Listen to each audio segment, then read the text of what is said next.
पिछले वीडियो में हमने जाना कि inability to completely evacuate the bowels means पूर्णतया मल त्याग में असमर्थता, या फिर मल त्याग के बाद भी ये लगते रहना कि पेट अच्छे से साफ नहीं हुआ है, और passing very hard stool with straining, यानी कि बहुत ही सख्त मल जो कि जोड़ लगाने से पास होता है उसे कब्ज या कॉन्स्टिपेशन कहते हैं।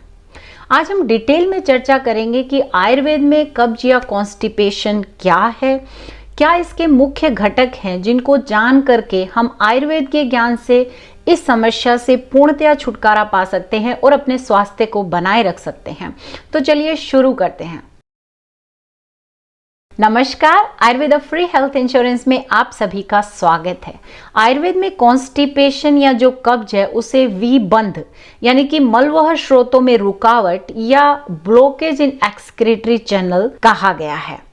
बहुत सारे सिनोनिम या समानार्थी शब्द जैसे विष्टब्धता, मलबद्धता, बदवर्च आदि शब्दों से भी इसका वर्णन आया है। आयुर्वेद में विबंध या जो कब्ज है उसका एक स्वतंत्र व्याधि, पृथक व्याधि या सेपरेट डिजीज के रूप में वर्णन नहीं है, परंतु बहुत सारे रोगों के कारण यानी कोजेस, सिम्टम या लक्षण और उपद्रव या कॉम्प्लिकेशन के रूप में इसका वर्णन मिलता है। ये विबंध वात दुष्टि, विशेष रूप से जो अपान वात है जो कि मल के विसर्जन और उसके एक्सक्रीशन के लिए जिम्मेदार है, उसकी दुष्टि के कारण, मलवह स्रोतो दुष्टि के कारण, शरीर में वात दोष बढ़ने के कारण या वात की बहुलता के कारण विबंध की समस्या होती है। डिटेल में जाने से पहले हमें कोष्ठ को समझना आवश्यक है। कोष्ठ का मतलब है कि व्यक्ति विशेष की बावल हैबिट्स या जनरली उसकी मल त्याग की प्रवृत्ति कैसी है। 3 प्रकार के कोष्ठ बताए गए हैं, मृदु, मध्यम एंड क्रूर। पहला है मृदु कोष्ठ, जो पित्त प्रकृति वाले लोग होते हैं या जिनमें पित्त दोष की बहुलता होती है उनका कोष्ठ मृदु होता है और इनमें दूध के सेवन से ही विरेचन हो जाता है या दस्त की प्रवृत्ति हो जाती है। दूसरा है मध्यम कोष्ठ, कफ प्रकृति वाले या जिनमें कफ दोष की बहुलता होती है या जिनमें तीनों दोष समान मात्रा में होते हैं, समदोष स्थिति होती है, उनमें मध्यम कोष्ठ होता है। तो ना बहुत पतले दस्त लगते हैं और ना ही कॉन्स्टिपेशन या कब्ज होती है। तीसरा है क्रूर कोष्ठ, जो वात प्रकृति के लोग होते हैं या जिनमें वात दोष की बहुलता होती है उनमें क्रूर कोष्ठ होता है और उनमें जो विरेचन है वो बहुत कठिनाई से होता है। यहाँ कोष्ठ को समझना इसलिए आवश्यक है कि जो क्रूर कोष्ठी होते हैं, जिनका कोष्ठ क्रूर होता है या जो वात प्रधान लोग होते हैं, उनमें ये जो कॉन्स्टिपेशन है या कब्ज की समस्या अधिक मिलती है, क्योंकि ये जो कोष्ठ है वात प्रधान होता है और जो वात होती है वो रुक्ष, रूखी या ड्राई होती है, जिसके कारण वो आंतों से जो पानी है या वाटर है उसका एब्जॉर्प्शन कर लेती है, जिसके कारण जो मल है वो बहुत सख्त, हार्ड और लंपी हो जाता है और कब्जी या कॉन्स्टिपेशन हो जाता है। निदान या कारणों की बात करते हैं तो अपान वात की दुष्टि करने वाले कारण, मल व स्रोतों की दुष्टि करने वाले, अग्नि दुष्टि करने वाले सभी कारण जो हैं वो यहाँ आते हैं। विशेष रूप से मल के वेग को रोकने से, अधिक भोजन करने से, अजीर्ण से, भोजन करने के बाद शीघ्र तुरंत कुछ खाने से या भोजन करने से, जिसे स्नैकिंग्स कह सकते हैं, अग्नि के मंद होने से यानी लो डाइजेस्टिव फायर है, कटु तिक्त कषाय रस का अधिक सेवन यानी कि खाने में यदि पंजेंट, बीटर और एस्ट्रिजेंट टेस्ट वाले फूड का अधिक सेवन करते हैं, वात प्रकोपक जो भी कारण है जैसे रात में लेट तक जगना है, बहुत अधिक एक्सरसाइज करना है, और जो वात प्रकृति के लोग हैं वो मोर प्रोन होते हैं। अब लक्षण विबंध के क्या क्या हो सकते हैं, तो कहा है कठिनता से थोड़ा थोड़ा शब्द एवं शूल के साथ गांठदार मल त्याग होता है, यानी कि वही सख्त मल यानी हार्ड और लंपी स्टूल है जो कि बहुत ही स्ट्रेनिंग और पेन के साथ आता है। इसके अतिरिक्त आंतों में पेन हो सकता है, सिरशूल यानी कि हेडेक भी रह सकता है, पिंडलियों में एंशन, क्रैम्प्स या बाइटे जिसे कहते हैं वो हो सकता है, डिस्टेंशन, पेट में आद्यमान हो जाता है, गैस जो पास नहीं होती है, जो मल है उसकी प्रवृत्ति नहीं होती है। लक्षण सामान्य लगते हैं, लेकिन लगातार इनको इग्नोर करते रहने से जो उपद्रव रूप में रोग होते हैं, जैसे रक्तार्स, ब्लीडिंग पाइल्स हो सकते हैं, आना है, हमेशा पेट में एक फुलनेस बनी रहती है क्योंकि प्रॉपर जो मल है और गैस है उसका विसर्जन नहीं हो रहा है या वो पास नहीं हो रहे हैं, भगंदर, फिस्टुला, परिकृतिका, फिशर और एनाल स्टेनोसिस, इस तरह के कॉम्प्लिकेशन हो सकते हैं। अब जानते हैं कि इस विबंध की संप्राप्ति क्या है या पैथोजेनेसिस क्या है, कैसे ये होता है। तो अग्निदुष्टि या आम के निर्माण के बिना विबंध या कब्ज की समस्या हो ही नहीं सकती। तो मैं एक बार फिर आपसे रिक्वेस्ट करूंगी, यदि अग्नि या आम पे जो हमने वीडियो पूरे एक सीरीज में बनाए हैं उनको आपने नहीं देखा है तो उनको चेक जरूर कर लें, क्योंकि रूट कॉज जो विबंध का है, कॉन्स्टिपेशन का, वो वही है। इन वीडियोस के लिंक आप डिस्क्रिप्शन बॉक्स में चेक कर सकते हैं। इसके कारण जो प्रकुपित वात है वो पक्वाशय या आंतों में जाकर के मल को सुखा देती है, और जो अपान वात है जिसकी डाउनवर्ड गति होती है, जो मल के विसर्जन गैस पास के लिए जिम्मेदार होती है, उसकी प्रतिलोम गति या अपवर्ड डायरेक्शन हो जाती है, जिसके कारण ना मल पास होता है ना गैस पास होता है और कब्ज की समस्या हो जाती है। अब इसकी चिकित्सा और ट्रीटमेंट की बात करें तो जो ट्रीटमेंट है वो किस पे बेस होगा कि जड़ से अगर हमें इसे खत्म करना है तो जो विबंध का पैथोजेनेसिस है हमें उसको ब्रेक करना पड़ेगा, यानी कि संप्राप्ति विघटन करना पड़ेगा। इसके लिए देखना है कि विशेष रूप से जो अपानवात की दुष्टि या वात वैगुण्य इस रोग के लिए जिम्मेदार है, तो जो भी औषध या उपाय हम यहाँ पर करेंगे वो वात से विपरीत गुणों वाले होंगे। जैसे वो उष्ण होना चाहिए, यानी कि उसकी तासीर थोड़ी गर्म होनी चाहिए, स्निग्ध, उसमें चिकनाई होनी चाहिए, सर्ज, उसमें बहने का गुण होना चाहिए, साथ ही द्रव या लिक्विडिटी वाला होना चाहिए। इसके अतिरिक्त चूंकि विबंध या जो कब्ज है वो डाइजेस्टिव सिस्टम या पाचन तंत्र से जुड़ी हुई समस्या है, उसके लिए आयुर्वेद में जो सारंगधर संहिता है उसमें हमारा जो गैस्ट्रोइंटेस्टाइनल ट्रैक्ट है या जो पाचन तंत्र है उसमें जो जूसेज हैं और उनके जो फंक्शन है उनको रिस्टोर करने के लिए बहुत सारे हर्ब्स और फॉर्मुलेशन का वर्णन आया है, उनको हमें जानना अति आवश्यक है। पहला है अनुलोमन, यानी कि जो वात की जो गति है, नॉर्मल गति है डाउनवर्ड, उसको ठीक करे। जो मल ठीक तरह से नहीं बन रहा है या अपक्व मल है उसको ठीक से मल को बनाता है और फिर उसकी जो डाउनवर्ड प्रवृत्ति कराता है।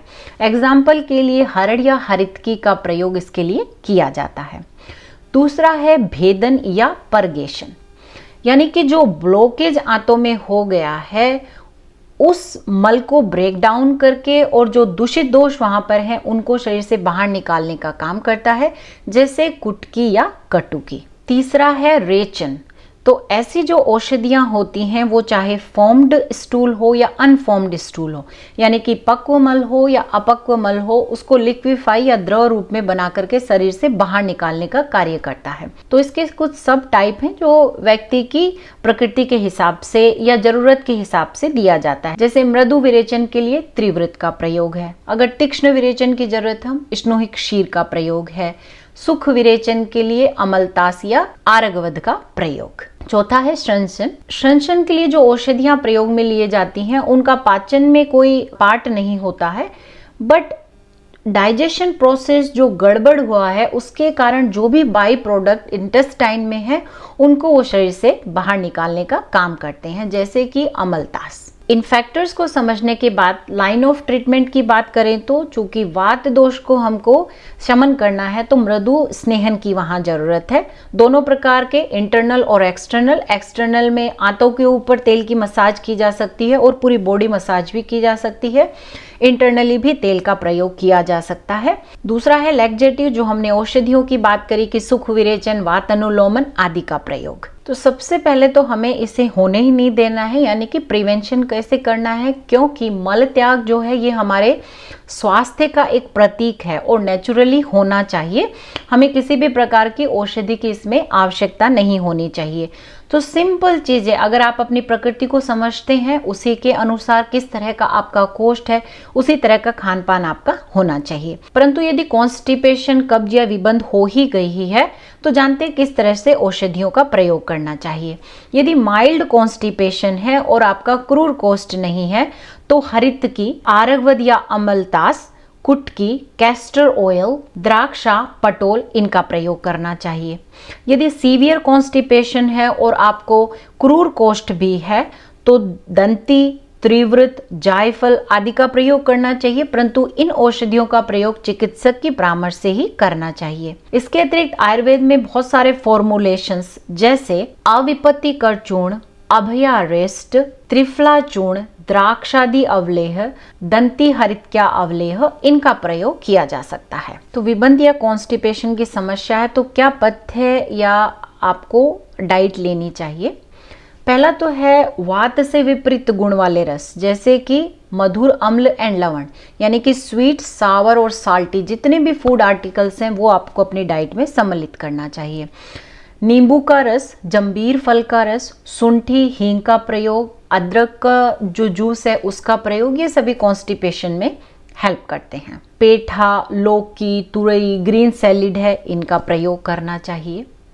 10 से 15 जो मुनक्का हैं उनको पानी में भिगो दें, उनका सेवन करना चाहिए। और विशेष रूप से यदि आपको इसकी कॉन्स्टिपेशन की समस्या रहती है तो अपने जो भोजन की शुरुआत है वो आप 1 या 2 चम्मच घी से करें, यानी कि अपनी डाइट में घी को जरूर सम्मिलित कर लें। गाय का घी मिलता है तो दी बेस्ट है।